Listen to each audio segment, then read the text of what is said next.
What's up, everybody? Welcome back to another episode of the Arnies. We are three best friends with nothing better to do. I'm Austin Terry, and Queen is my favorite band. I'm Keith Baker, and I may or may not know the rules. And I'm Matt Johnson, and my friend Austin is Zack Snyder's biggest fan. On today's show, we'll be celebrating the 1-year anniversary of the Arnies. But first, Matt, we just released our latest episode of Co-op Couch. Remind everybody what that is and what we discussed on the latest episode. Yep, Co-op Couch is our monthly gaming series. It's where we just talk about anything new and exciting when it comes to video games in general. It's typically Austin and I. Keith hops aboard every now and then. And this month, we talked about all the gaming news for May, and we broke down our initial thoughts on Mass Effect Legendary Edition. Yeah, that episode was super fun. Matt and I are huge Mass Effect fans, so we had just a great time breaking it down. And Keith, next week, we are back to our newest bonus series. Please let everybody know what we will be covering. Yeah, so we're going to be back with a new bonus series. We will be following Loki. That premieres on June 9th. Those episodes will release every Wednesday on Disney+, and we will be covering them, and our reviews on them will be out on Fridays. All right, and with that, my friends, it's been a year. 52 episodes later, and here we are. We've discussed so many topics over the past year, from the DCEU to Star Wars to Bond and literally everything in between. We've had so much fun putting this show together, and the three of us kicked around a ton of ideas about what to do for this special anniversary episode, and I gotta say, I think we landed on a pretty fun show today. We're going to open up the show with some general discussion about the podcast, some of our favorite episodes and moments, and what we hope to do in the future, and then we've combed through the Arnies archives and found a script that the three of us wrote together back in 2011 when we were all still in high school. We're going to close things out with a table read of this very script, and it's going to be bad, it's not a good script, but it's also going to be a lot of fun. Matthew and Keith, any thoughts before we dive into this week's episode? Yeah, we wrote that script back in 2011. I did not realize it was as long as it is. I thought it was like a 2-page Word document. Turns out it's more like 6 pages. But yeah, I'm excited to read it. I know there's going to be lots of funny moments in it, for sure. Yeah, I'm with you. I can't believe it's already been a year. Time has really just flown. I've loved doing the podcast. It's something we had tossed around doing for a long time and just never pulled the trigger on it. So I'm glad we did. It's been a blast. Looking forward to more. As for the Under Pressure script, I have not read this thing in... I probably haven't read it since we finished it. I don't know if I have. So it's been a long time, probably close to a decade. I'm really nervous because we were dumb kids back then, so who knows how this script will reflect that. But like he said, there's got to be some funny laugh-out-loud moments in there. Even if it's just cringy, we'll have some good laughs. Yeah, the Under Pressure script is something I always just kind of go back through my email to make sure it's still there. I never want to lose it. It's always fun whenever I stumble upon it. We've kept it around all this time, and it just seems like there's no better way to break it out, dust it off, and read it for today's celebration episode. And as for just the podcast as a whole, it really has been so much fun. I also cannot believe it's already been a year. Time truly has flown by, and I can't wait to see what we do in the future. So with that, everybody, we're going to roll some segue music, and when we come on back, it's going to be time to celebrate 1 year of the Arnies.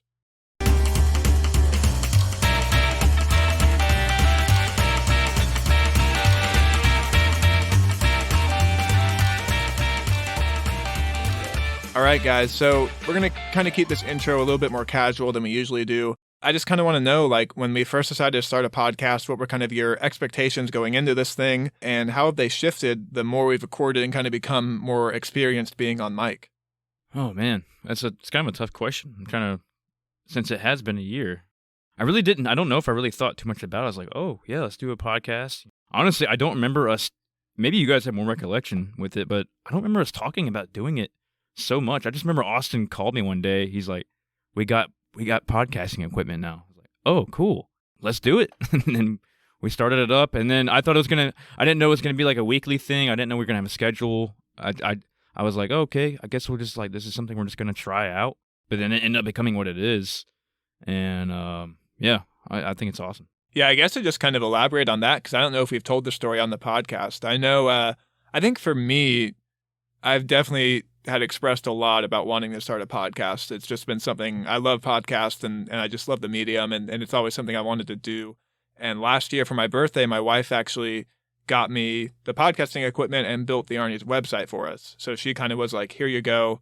You know, you have no excuse now. You have to at least try it out. So that's where the podcasting equipment came from. So it was really cool of her to kind of do that and kind of push us forward into this thing. I too, Keith, like you, I didn't really know what to expect going into it. I kind of always thought it would just be like, hey, we'll turn on a mic and that's really it. We'll record it and put it out there. I think we were all a little bit naive about the amount of work that goes into actually making a podcast. Like you said, Keith, we had to develop a schedule and you know, the outlines, I think, as we've gone on have become more and more detailed. And then just like editing and marketing it also is a lot more work than I think we all realized. Yeah, absolutely. Yeah, I don't really remember. It definitely wasn't a long process. Once we got the equipment, we really got started pretty quickly. So we didn't have much turnaround. I think a big part of that is because of starting during quarantine. So it kind of just gave us the push to finally do something that we had talked about. We weren't doing anything else. And this was last June. So it was definitely a time where you really weren't going out at all anyway. So why not?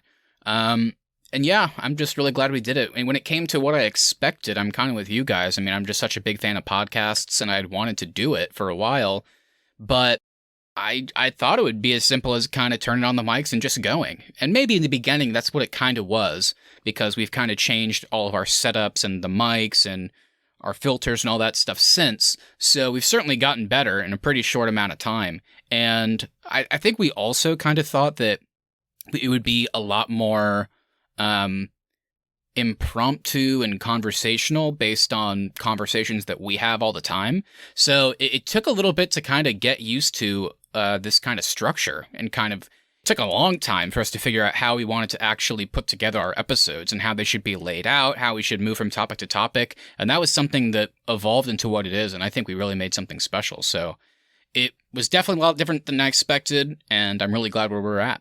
Yeah, I'm really glad you brought that up, Matt, because I think all three of us were a little bit naive, where it was like, hey, we have funny conversations all the time. We have fun conversations all the time. We'll just record it and it'll be easy. And I think we all kind of thought like, we don't have to script anything. We'll just go in. The conversations will be casual. And I think it really shows in our first episode that we didn't really prep before we recorded. Maybe we watched the movie, but that was really it. And I think eventually we realized like, look, we're actually going to have to, you know, make an outline, not script everything, but a lot of the things we want to talk about, we are going to have to write down and really prepare before we record. And I think once we all kind of got our heads around that is when the show really kind of started to take off and improve from there. Well, yeah, and technically, if you guys remember, we actually have only one, and it was our first, so I guess that's a win. But we do have technically an unreleased episode, because we knew we were going to kick off things whenever they announced the Snyder Cut. So it's like, well, we'll do an episode, like series on Man of Steel, BVS, and a theatrical cut before that comes out. Of course, we recorded for like, I don't know, probably 3+ hours trying to talk about 3 movies in one. My fire alarm went off during it. Yeah, and Austin was like, we can't do this. So we actually ended up recording it again, where we did individual episodes on each of the movies. So there is one out there that's just like the Snyder Cut, 4 hours of us trying to figure out how to talk about all these movies in one go. It's funny how the outlines have evolved over a year span. Like, I mean, when we first started, you know, like with Man of Steel, especially our first one, we were breaking everything down like scene by scene. I like how we do it now. How we all three bring our own thoughts that like of things that stood out in the movie for us, and then we, you know, just discuss it from there.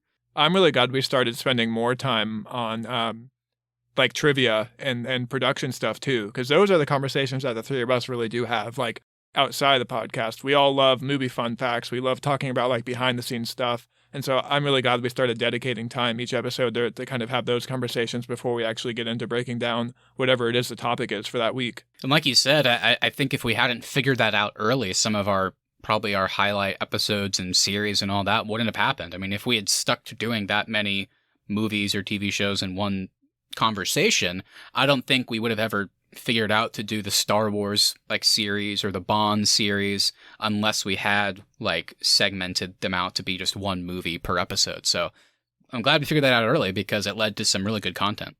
I think also, Matt, I think we probably would have burned out pretty quickly. I remember when we first started this thing, I read that the average like amateur podcast doesn't make it past, I think, episode 6.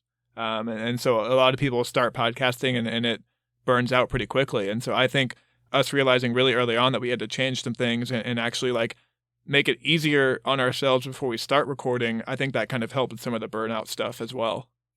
Yeah, and it helped that, and I don't want to like make light of the situation, but it did help that we were in a pandemic kind of thing where we were at home for more than we would have been in our normal lives. We kind of threw ourselves straight into like podcast boot camp. We were like just pumping them out. Oh, for sure, Keith. I mean, our tagline literally is nothing better to do, because during quarantine, we had nothing better to do than work on the freaking podcast. So it was like we might as well just put a lot of our time and energy into it because we have it right now to really get this thing started. Yeah, so we already mentioned it, but like when it comes to mindset, how was it? Because since we did start during a quarantine, I know for me it kind of gave me an extra thing to do during the day, gave me another reason to talk to you guys. So it definitely, I think, was good for like mental health and just outlook and trying to stay positive during a pretty scary and unknown time. What about you guys?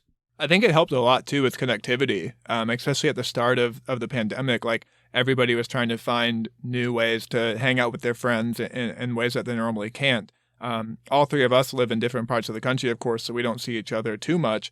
But especially during quarantine, without like us traveling home and seeing each other, like I think this really helped a lot too, because we really do just have like a weekly scheduled call with your friends, and so that was a really great thing, especially at the start of the pandemic, because honestly it's been great, like having a scheduled video call with you two every single week. Like it's something I really look forward to. Yeah, same thing for me. Yeah, I mean at that time when we first started it, I was out of work. I had just lost my job in Austin and then moved back to Houston, so I was like just working on, finding jobs and real estate classes and all that. And then other than that, I had nothing else to do. I had no work keeping me busy. And I'm the type of guy that has to be productive. So I'm like, I was glad I had this outlet to go watch movies and put my thoughts on it and something to work on. And then at the same time, yeah, like you said, Austin, it was fun because I got to reconnect with my buddies while I'm doing it. And also for me, I didn't know how much time editing takes. I edit all the episodes, and especially at the start of quarantine and COVID, like when you're just at home all the time, it's like, well, you might as well edit because there's not really anything else to do. So having something to just kind of occupy time and keep you busy other than just like sitting around doing nothing at home, like that was really helpful for me too, and for my mental health as well, especially at the start of the pandemic. So what do you guys look for in a good podcast? Like what are some of the favorites you guys listen to? I know for me, it's Joe Rogan, a lot of the comedians. Every now and then I'll go in and listen to some like sports podcasts. Just depends on the week and how busy I am. I'm really glad you brought this up, Keith, because obviously all three of us are inspired by other podcasters. For me, my favorites are, for sports, I'm a huge fan of the Around the NFL podcast. For gaming, I'm a huge fan of the Besties and just the McElroy family in general. A lot of the way they do some of their shows has inspired kind of what Matt and I have done on Co-op Couch. And then also just for like news and politics, I'm a huge fan of The Daily from the New York Times, and then the Pod Save America crew as well. Nice. Yeah, I guess I'm kind of a mixture then. I mainly listen to comedians, or I listen to, I guess, like gaming or movie, TV adjacent type stuff. So I listen to like all the kind of funny podcasts. I listen to Funhouse's podcasts and their film podcast. And then for like the comedian side, I really like people like Bobby Lee and Andrew Santino. So I listen to Tiger Belly and the Bad Friends podcast. So yeah, those are just at least the big ones that I'm at least listening to once a week. Yeah, so talking about our favorite podcasts, what elements from those good podcasts, do you guys think inspire our episodes here in the Arnies and how it's helped us, grow in this past year? I just think we have really good quality. I think we have good sound. I think we sound good whenever I listen back. I'm always impressed at just the quality. I think our editing that Austin does is top notch. And I also just think our initial thought of having a more conversational, less structure, I don't think that would have worked. So I think another thing that we've taken that certainly has helped is ideas for structure. And I think we really have found something that works super well for us, and the audience seems to like it too. So I think the way we kind of lay everything out has been working really well. I also don't think, too, I don't hear a whole lot of other movie podcasts touch on like the general critical reception or box office figures to the extent that we do. And that's something I really enjoy that we do on a week-to-week basis, is I like bringing in what kind of the professional critics are saying about a movie, and then comparing that to just kind of like what the three of us think about whatever it is we're talking about. I think another thing we do really well is we bring a lot of comedy to the table as well, especially when we're reviewing these movies. We're not just like droning on in a monotonous way to make it like a serious, analytical breakdown. I like how we actually just keep it light while we're talking about these things. Yeah, I don't think either one of us like really takes ourselves too seriously, and I like that we can have fun on this show. I don't know how you feel, Keith, but I think a lot of that comedy and knowing how to get me and you to laugh, I think a lot of that really comes from Matt. Matt is just so good at keying in on things that he knows is going to make the two of us laugh, and then kind of play off of him as well. For sure. Matthew's are the comedian out of the three of us, for sure. He actually was a stand-up comedian in college. I try. No, we have a good time. I think you're right. I think just anytime we can go for the joke, we all do, and I think we know how to make each other laugh. So, I mean, we wouldn't do this podcast if it wasn't fun for us, so we kind of have to do that too, and I think it's helped contribute to kind of our style and just, our podcast in general. And that's kind of the agreement we made too, Matt, when we started, was as soon as it stops being fun is when the three of us are going to stop. On that note, though, I just kind of want to know before we get into Under Pressure, what are some of your kind of favorite moments or episodes that we've done on the show? All right. So I think my favorite episode, because I just didn't expect it to be as good. I thought it was going to be kind of bland. But then we all three watched the movie and were surprised at how much we didn't like it as much, and there was just so much comedy gold, and we were laughing the whole way, is the kickoff to our Star Wars series with A New Hope. Our review of that movie had us busting out laughing, and that was a highlight for sure. 3PO! 3PO! One that was, I think, turned into a great episode and also has a special place in my heart because we did something different with it, was the Palm Springs review. Oh, I was going to say Palm Springs, Matt, because that episode will always stand out to me because it was the first time that we actually experimented with like what you could do with editing. In that episode, Palm Springs, of course, takes place in a time loop, and we decided that episode is going to take place in a time loop. And I just really think it like kind of opened, especially my eyes as the guy who edits this podcast, it really opened to like, hey, we can be adding in like effects and really playing around with how like a typical podcast would flow. So that episode will always hold a special place in my heart. I wish we had recorded that one on our current mics because I think it would sound so much better and hold up better. But yeah, I love that episode so much. I was actually going to bring up that one too. That's one of my favorites. But yeah, we should definitely do that again. Yeah, it kind of told a story, which was really cool. I mean, we did an actual review, but there is a beginning, middle, and end in terms of like a story, like a through line throughout, which was really crazy and really fun. What about you, Keith? How about you throw some out there? I think the bracket episodes have actually been some of my favorites as well. Mm-hmm. It's a good call. I think I get so excited for those, especially like the preparation for those is a lot longer because we have like a list of 12 movies to watch. You're preparing for those for like a month, watching the movies, and then when we get to it, I just can't wait to like see what the outcome's going to be and how the battles are going to go. Those are good palate cleansers too, I think, Keith, especially for the three of us, because it is different from the normal episodes. We get to have kind of more fun, I think, on those episodes because we're arguing with each other, and all of us have different tastes in movies. So I'm always super excited to go into those episodes and be like, I don't know who's going to vote for what here. And I think the outcomes, sometimes I know exactly where we're going to go. And then on other episodes, I'm just so shocked at where they end up. As far as other ones, yeah, I enjoyed all the Star Wars ones because, I mean, I grew up with Star Wars. Man, one moment that still sticks out in my mind is probably one of the funniest moments, though, was when we did Skyfall and Macaulay Culkin was in the Skyfall Manor as James's housekeeper or whatever. Yeah, that was our fan fiction. One of my favorites is it's a bracket episode, but the movie scores. I had a lot of fun with that one. It was fun because we can't play the actual movie scores on that episode, so we had to go find some free use ones, and I think that lended to some really funny moments. Yeah. The Interstellar one was literally just a single note that droned on.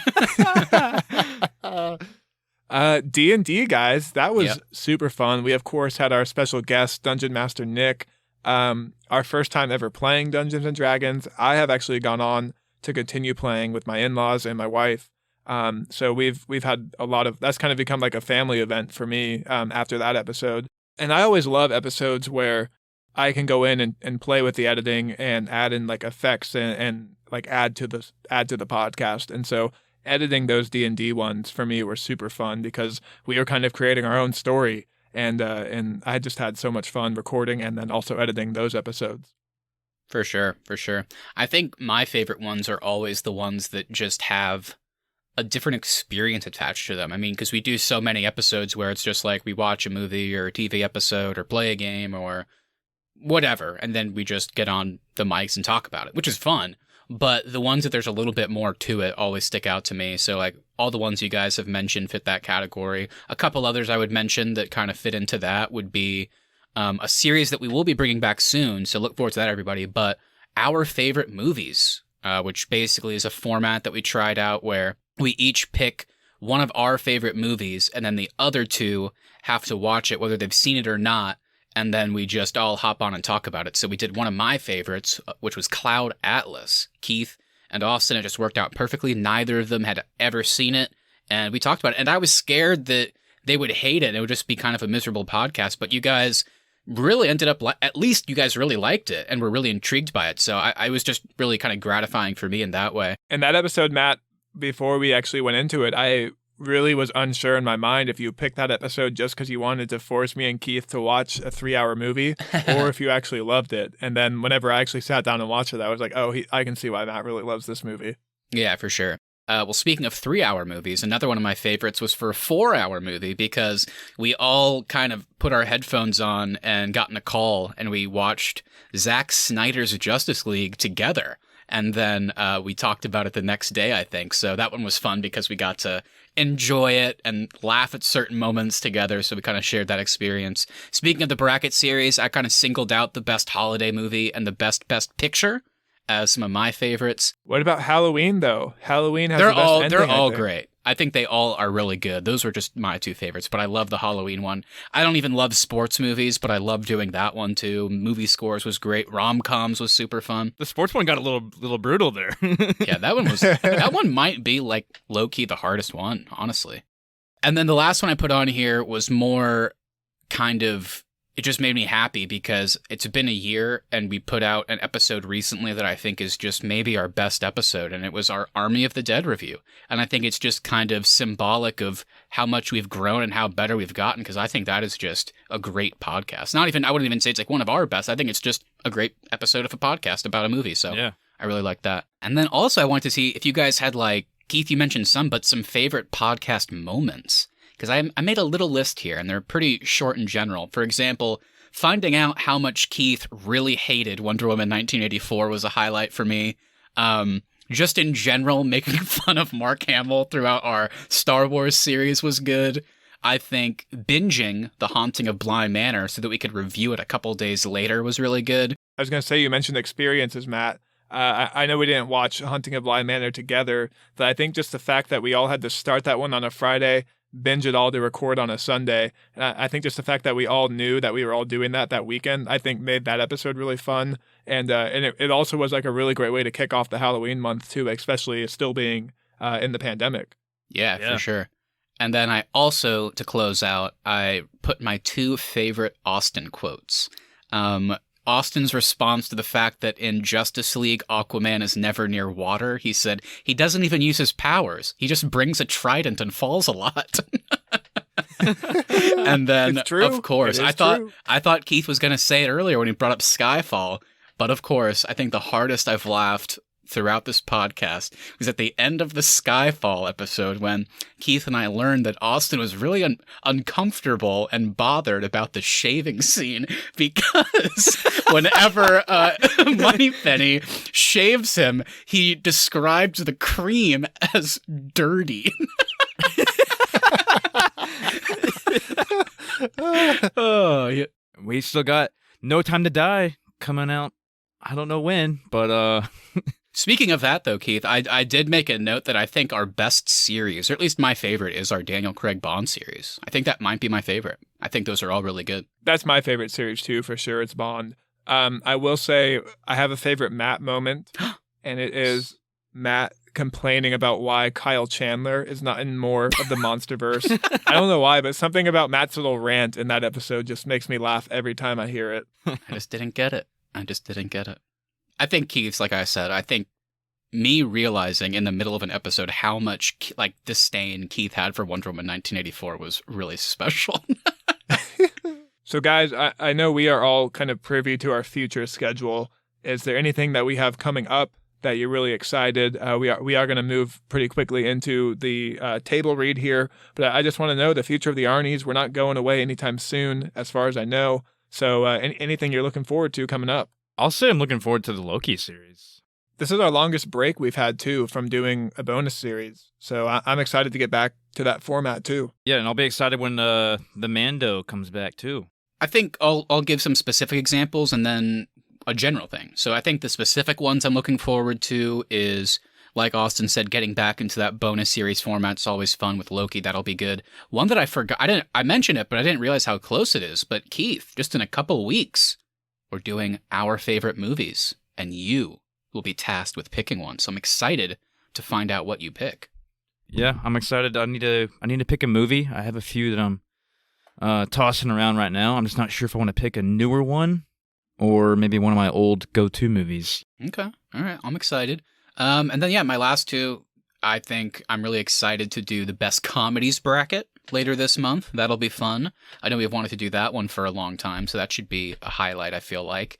And then kind of after wrapping up the MCU Phase 1 retrospective and review series, we're doing John Wick next. So that's coming really soon, too. And then as for just my general excitement, I think now with getting vaccinations and COVID, hopefully, fingers crossed, obviously kind of being in the rear view, if you want to put it that way.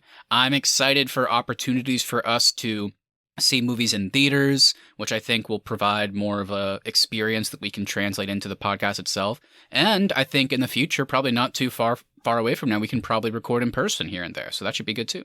Recording in person will be a real treat, especially because we don't get to see each other in person a whole lot. Matt, you nailed it for me. I am so excited for John Wick. I think it's going to be kind of like Bond. It's not really like nerdy in the way that like Star Wars and the MCU is. So I think it's going to be kind of a nice little treat in between some of our other, look backs and retrospectives that we've done. So I can't wait to do John Wick. And then now you mentioned our favorite movies. I'm really excited to kind of be on the other end of it. So I'm excited to get to my favorite movie. I still don't know what I'm going to pick yet, but I also can't wait to kind of bring that series back and do another round of it after we get through the three of us. So I think those are really great filler episodes. And lastly, I'll say it's not till the end of 2021, but Dune. I'm excited just to see Dune. I think it's going to be a crazy experience, and I can't wait to talk about it on the show. For sure. That'll be cool. I'm excited for that one. Okay, guys. Well, I think we also do need to take this opportunity really quick to just say thank you. We really have had a ton of fun putting this show together. So thank you to everybody that's tuned in. Check this out, given the show a chance. It really has been so much fun, and seeing kind of our download numbers increase every single month has been really rewarding, and we can't wait to see what the future holds for this podcast. Yeah, same here. Just thanks for listening. That's all I can really say. We've had a blast doing it, so the fact that people actually seem to care and like it and listen every month is just super exciting. So thank you. Not much to add there. Thank you from me as well. All three of us also know that this has just been a really hard year for everybody. So the fact that we have an opportunity to kind of come into your headphones, if you will, and maybe make you smile every now and then, I think we all really appreciate that too. So thank you, everybody. Thank you so much for listening. And with that, we're going to roll some segue music. And when we come on back, it's time for the table read of a script that we all wrote in high school. We'll be table reading our zombie movie, Under Pressure.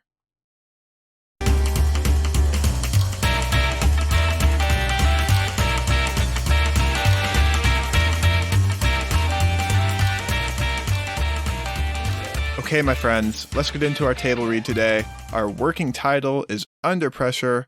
Matt, I think I would love it if you started us off today. Why don't you go ahead and introduce our main characters? All right. Well, our characters, of course, are Riley, Bruce, and Frank.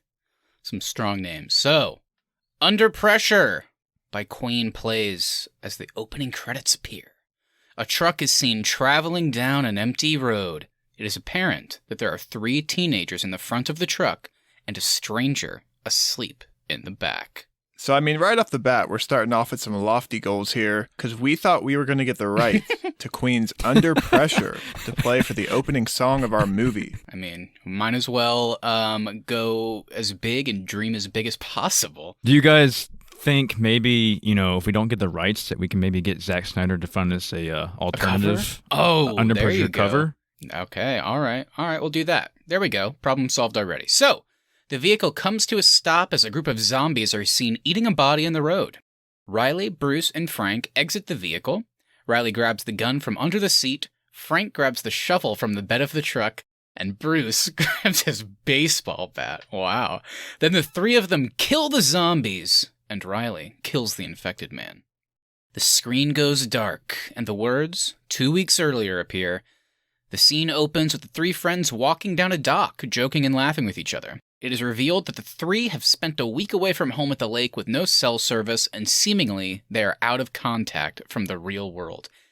No way anybody would ever do that. They don't have service for a week.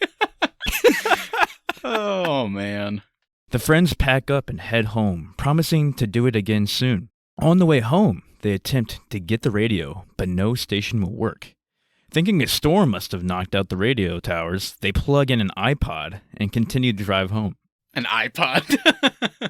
They all try to reach their parents to let them know they'll be home, but no calls will go through. A little worried now, they each get quiet alone with their private fears of what could have what could have happened while they were gone. Yeah, I guess we should also say that I guess it's kind of a script, but there's no dialogue, so it's just that we have to say stuff like that. They're just quiet alone with their private fears. So, with what could have happened while they were gone, and they finished the drive in silence, Riley checks his phone and finds a very short message from his mom, saying they're leaving and they don't have a choice. She starts to tell him to go somewhere, but the conversation gets cut off abruptly. The three become noticeably worried after listening to the voicemail a few times, and they continue the ride in silence again. Yeah, they've continued in silence several times. They enter their hometown and find a mess. Trash is everywhere and there is smoke on the horizon. There are signs everywhere with the words evacuate and stay away from the infected written on them. The first stop the trio makes is Bruce's house. No lights are on and his whole street is a mess. The three enter Bruce's home to find furniture overturned, the sink full of dishes, and blood on the walls. Bruce searches the house for his family, but all he finds is more mess and blood. He begins to become distraught and starts to fear his family could be dead. Hope is gained, however, when he finds a note from his mom saying to get to the evacuation site by any means necessary. She's left him the family handgun on the table.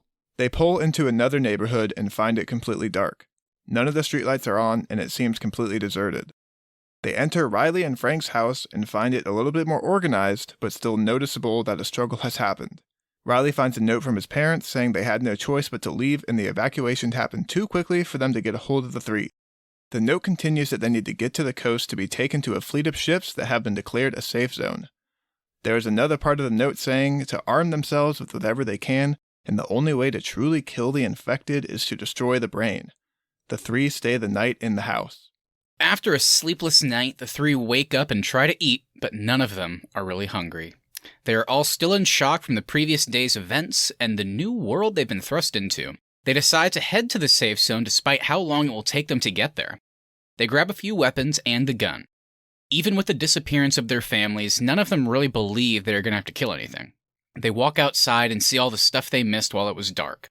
They find blood in the streets and the bodies of 3 people with apparent damage to their heads. The 3 stop to look around and then begin to walk back to Frank's truck. One of the people on the ground stands up and begins to hobble after the 3 friends. They start growling and they get faster and faster. Frank turns around only to be tackled by the creature. He screams while it tries to bite his face. He yells at Bruce to shoot the thing. Bruce hesitates, but then pulls the trigger, shooting it in the shoulder. The shot doesn't even seem to faze the creature, and Frank yells, "The head! The head! Bruce, pull the trigger!" And of course, Bruce, being the hero, does. Frank gets up a little dazed by almost being eaten. Bruce is in shock after what he just did. Bruce starts to say something when Riley cuts him off, saying to turn around. Bruce and Frank turn to see a few more zombies headed their way, and the 3 realize that the gunshots must have alerted all these other creatures. They head back to the truck to leave the neighborhood. As they turn, they find their path barred by 2 more infected. Bruce hesitates to raise the gun. Riley grabs it from him and shoots one in the head while Frank whacks the other one with the shovel he grabbed from the garage. The 3 get in the truck and speed out of the neighborhood. 1 week later. Wow, 2 time jumps. What a treat. I mean, Wow, Keith, that was quick. Damn. Keith, we just recently talked about Army of the Dead. Do you think we'll be better with our time constraints in this film? Ooh, yeah. Instead of 9 minutes. Yeah. How much time do we have until the nuke blows? 10 minutes, but it's about 30 minutes to get out of the blast zone, but somehow we'll still make it. How many minutes do we have left? 1 minute left. Come on, They're Zach. still in the city. Yeah, we're better than Zach. The scene opens with 3 friends pulling into a gas station. Frank tells the friends to be quick. They don't want to be here too long. The 3 look different. They are dirty, and their clothes are ripped, and all have dry blood on them. Frank begins to fill up the truck, while the other 2 keep watch around the perimeter. The 2 see one lone zombie walking down the road towards them. Riley raises the gun to shoot, but Bruce stops him, saying the shot will be too loud, and this isn't a good spot to be cornered. Bruce walks over to the infected and kills it with his baseball bat. So Bruce starts to walk back to the group when he notices something. He sees 2 figures walking down the road. One is carrying the other. Bruce yells that he's found survivors. So we can't do gunshots because it's too loud, but we see 2 people walking down the street and Bruce just starts yelling that he found survivors. Hey, are you guys survivors? Shut the fuck up. They make it over to the 2 strangers. They look exhausted and tired. One is bleeding and has a long scratch down their leg. The other seems to be in good condition, and the only item they carry is a knife.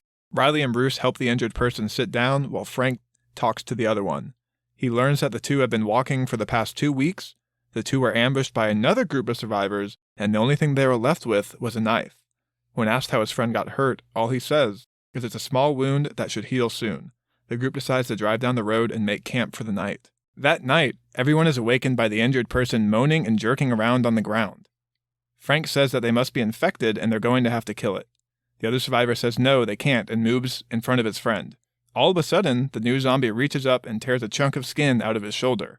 Frank grabs the shovel from the truck and kills the zombie. Riley walks over to the bitten man. Bruce tells him to be careful because he is infected now. The bitten man tells the 3 friends to leave him before he hurts them. He thanks them for taking him in and doing the best they could to help the 2. He says it's nice that there's still a little bit of good left in a world that's gone to shit. The man then asks Riley if he could borrow the gun for a second. Riley hands him the gun, saying he understands. The man tells the 3 friends to look away, and a gunshot is heard. And then we're immediately ambushed by all the zombies. Like, can you imagine? It's like, can I borrow your gun for a second? And then instead the other guy just pulls out the bat and just starts whacking him. Then Bruce yells, "The survivors are dead!" A few minutes of silence pass. Bruce says that they need to leave because the sound of the gunshot is going to attract more infected. Riley picks up the gun from the dead man's hand and the 3 climb into the truck. Frank says that from now on, they don't take in any survivors. It has to just be the 3 of them until they reach their families. Bruce starts to disagree, saying that they should try and help, that ignoring people shouldn't be the answer. But Frank tells him that this is just the world they live in now. Riley backs up his brother. Bruce eventually comes... I forgot they were siblings. Wow. Yeah, I forgot about that. What a reveal. Yeah, Bruce eventually comes around, saying the 3 need to stay alive. Without each other, none of them stand a chance. Oh, here's a great part right here. They drive for an unknown amount of time and stop. Cool. Perfect. They collect water from a stream nearby, and they decide to spend the rest of the night at a small clearing. Do you think they use this opportunity to clean the dried blood off of their dirty bodies while they're at the stream? Yeah, why are they so dirty? Like, just get in the stream or something. I don't know. They wake up to discover that they are running very low on food and supplies, and all of them hop into the car. Oh, I can't believe what was written next. And they have a hilarious improv conversation. So we didn't want to be funny, so we just said, we'll figure it out later. A fort in the distance comes into view. There is a sign that says, "Survivors." Bruce argues with Frank about stopping. They decide to risk it because there might be food. They find an old sleeping bag, a rifle, ashes from a fire, and 6 cans of food. There are streaks of blood and gore everywhere. They decide to take the supplies, assuming the person that lived there is long gone. A group of zombies stumble into the makeshift fort. They use the baseball bat again. a shovel, and the butt of the rifle to kill the zombies. For the first time, the three of them notice how raunchy the zombies smell. What the fuck? Bruce makes a comment that we need water. We were just at a stream. We were just at a stream. We forgot to get the water while we were there. Raunchy zombies. Wow, this is getting a little steamy. Yeah. This is why it's rated R, because of the sex with the zombies. The three continue driving until dark. They stop and roll out the sleeping bags and make a small fire on one side of the truck. They open up a can of beans and begin cooking them over the fire. I don't know why I lied. I just think can of beans sounds funny. The three strike up a conversation, and it seems as if this could take place on a normal summer evening. So what would we talk about? Hey, did you guys download the new Macklemore song on your iPods? Yeah, I love Thrift Shop, man.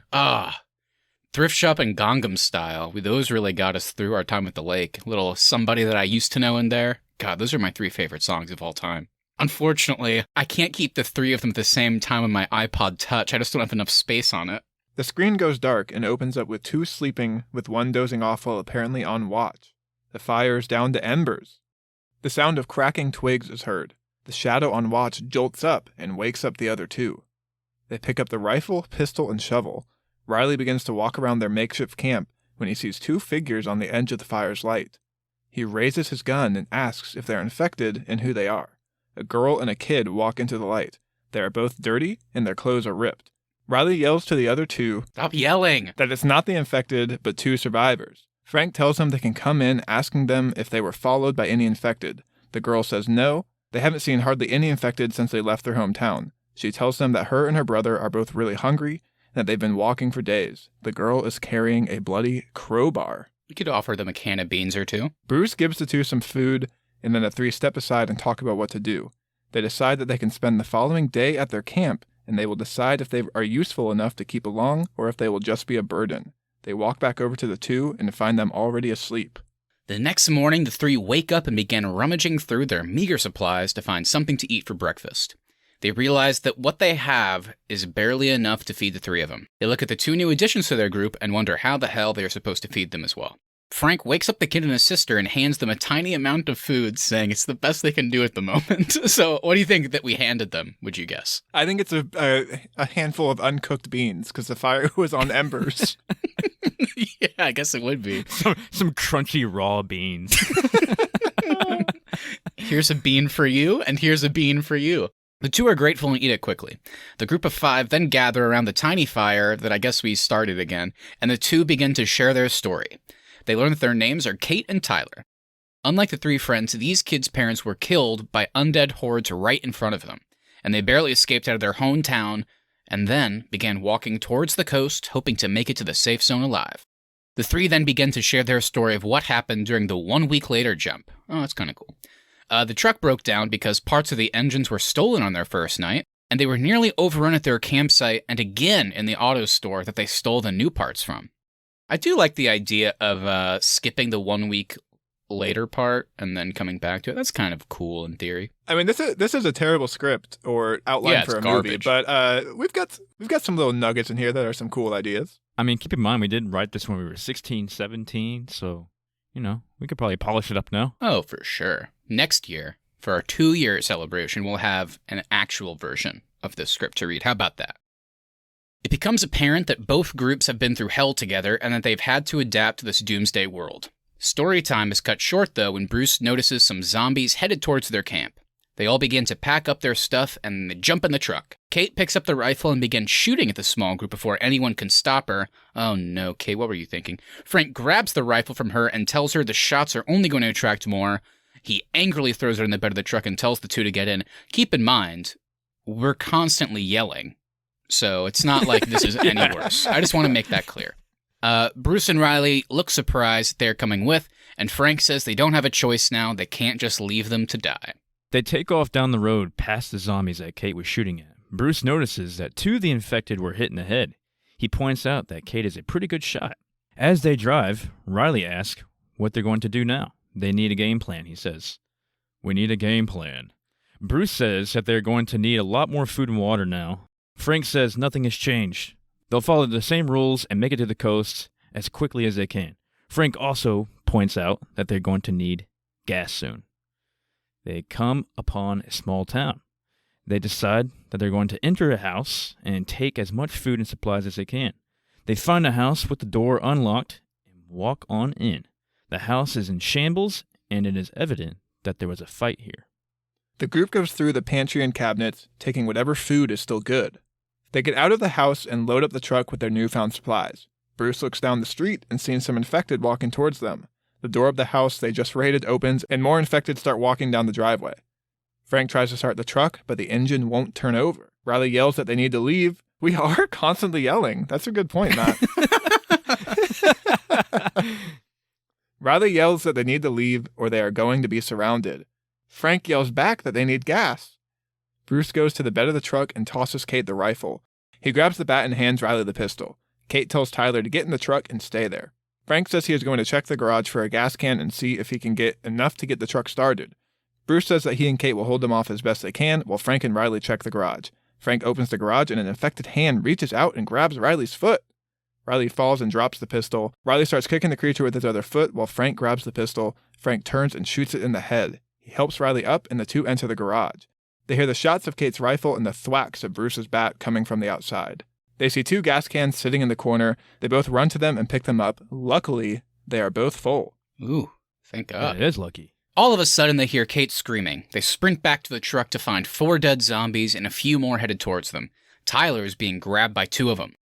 Riley and Frank drop the gas cans by the truck and run over to Tyler. The 2 kill the zombies, but it is already too late. He is bleeding, and it is evident that he has been bitten. Kate realizes what's happened, and she begins to cry. She tells Tyler that she's really sorry and that she loves him. The screen goes black, and the only thing heard is a gunshot. A lot of black screens and single gunshots in this movie. Yeah, there will be more probably too.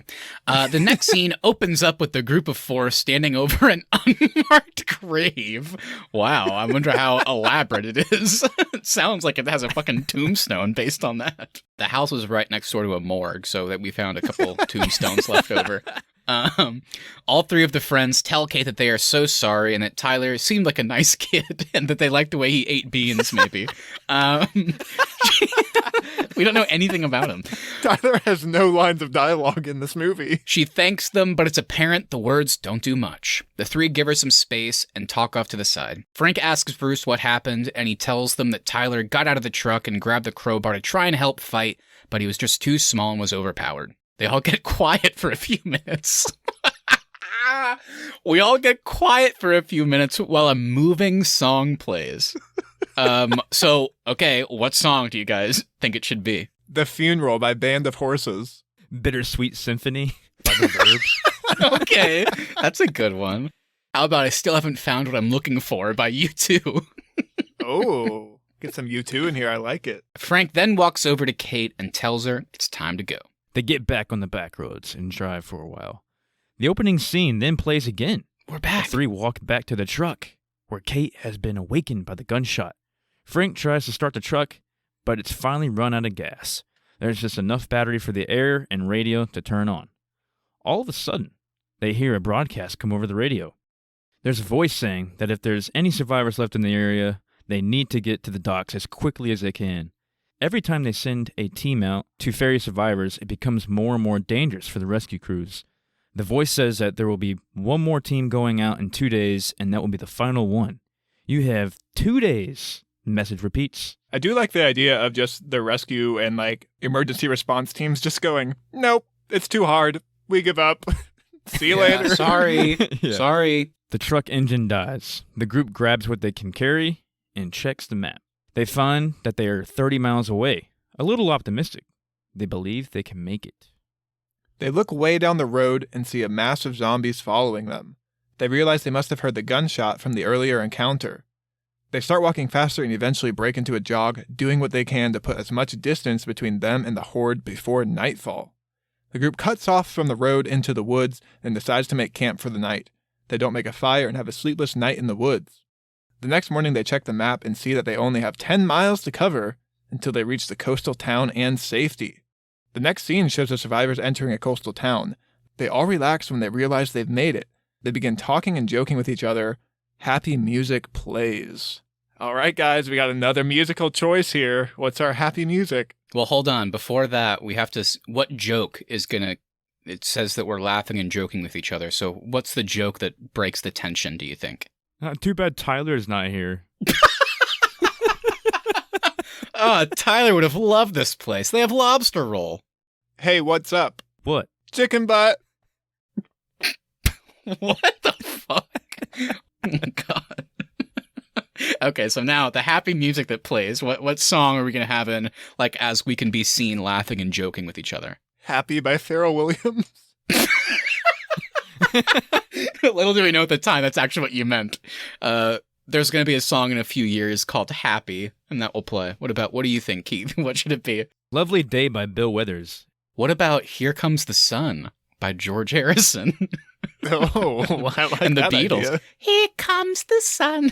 Do-do-do-do.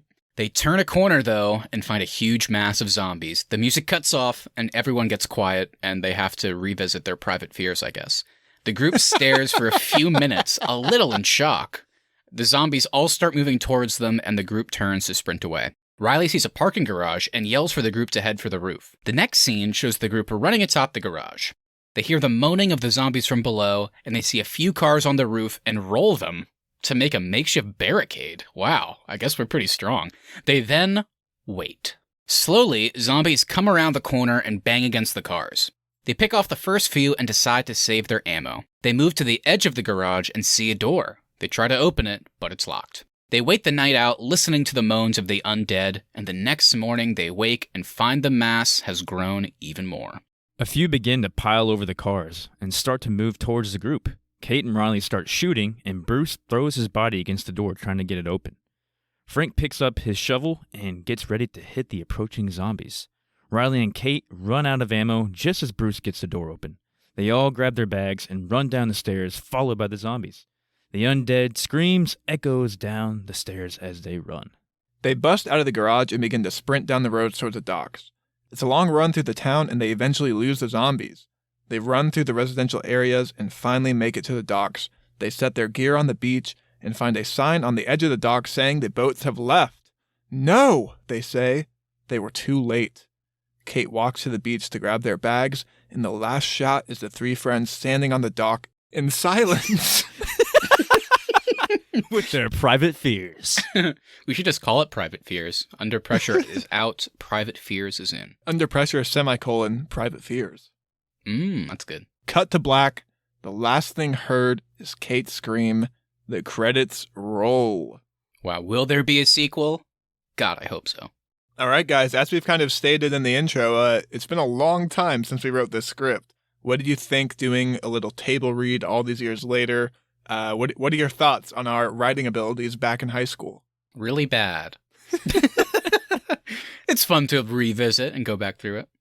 I mean, at that time, we were watching The Walking Dead, we were playing Left 4 Dead, so we had a lot of zombie, and Zombieland had come out as well, like a year or two earlier. So we had a lot of zombie influence to kind of go off of. Keith, I know for a fact you and I had just recently experienced 28 Days Later and 28 Weeks Later. Yes, true. We did. And I'm sure during that time period we also rewatched the Dawn of Dead remake as well. I mean, Keith, there was a night where you literally drove through a hurricane in Houston to come over and watch a zombie movie at my house. No, that was me. I was going to say, that was me. No, that was Matt. Yeah. Oh, that was Keith never came back. Yeah, we watched 28 Days and then 28 Weeks Later in one sitting. Yeah. That's right, yeah, because your parents were out of town, I think, right? And we just were at your house for 3 days straight. Pretty much. Basically, yeah.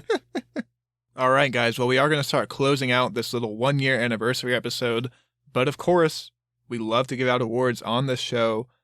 We got to do the Arnies Podcast Awards. This is a segment where we give an award to anything in this episode. Keith always starts us off. Keith, do you have an award for Under Pressure or just the Arnies Podcast as a whole? As far as Under Pressure goes, I'm going to go ahead and give it the Best Original Script of the Year award. Wow. It's been in development hell for all these years. Maybe we'll finally get it to the big screen. As for me, I'm going to give the Silence Award to Private Fears. We spend a lot of time in this movie being silent and alone with our private fears. I think it's important in your daily lives to have quiet time to reflect upon some of your fears and maybe some of your triumphs of the day. I'm going to give the award to the three of us for most ambitious because we thought we could get multiple songs licensed for this film. I also think the reason we made you two brothers is because we figured we could only convince like 2 of the 3 of our sets of parents to let us film in the house. Really? There was a reasoning behind that. I'm pretty sure. Yeah, I can't remember. Like, well, we can't. Yeah, I think we said like we can't go to 3 houses. It's too much. We can let's only go to 2. So let's just make you guys brothers. Yeah. There you go. There you go. All right, everybody. Well, that is going to do it for us today. Thank you so much for listening. If you've enjoyed this episode, please make sure you hit that subscribe button so you never miss any of our upcoming content. Also, if you wouldn't mind sharing us with a friend, we really do appreciate that so we can continue to grow the show. At The Arnies is our social, and thearnies.media is the website. We will be back next week for another new movie. It's time to break down The Conjuring 3, The Devil Made Me Do It. Spooky! Yeah, guys, stay tuned. We have tons of great content coming up. It's going to be super exciting. Cannot wait for our, officially now, I guess, our 2nd year of podcasting. So super exciting. If you loved or hated the script we just read, it's all about zombies. And we just talked about Zack Snyder's zombie film, Army of the Dead. Check that out too. Yeah, check us out on Instagram at The Arnies. Feel free to direct message us your thoughts on this episode and upcoming episodes. And please look forward to our new bonus series coming up. We will be following Loki. The show will be coming out every Wednesday, and our episodes reviewing them will be coming out every Friday. All right, everybody. Have a great week, and we'll talk to you soon. See ya.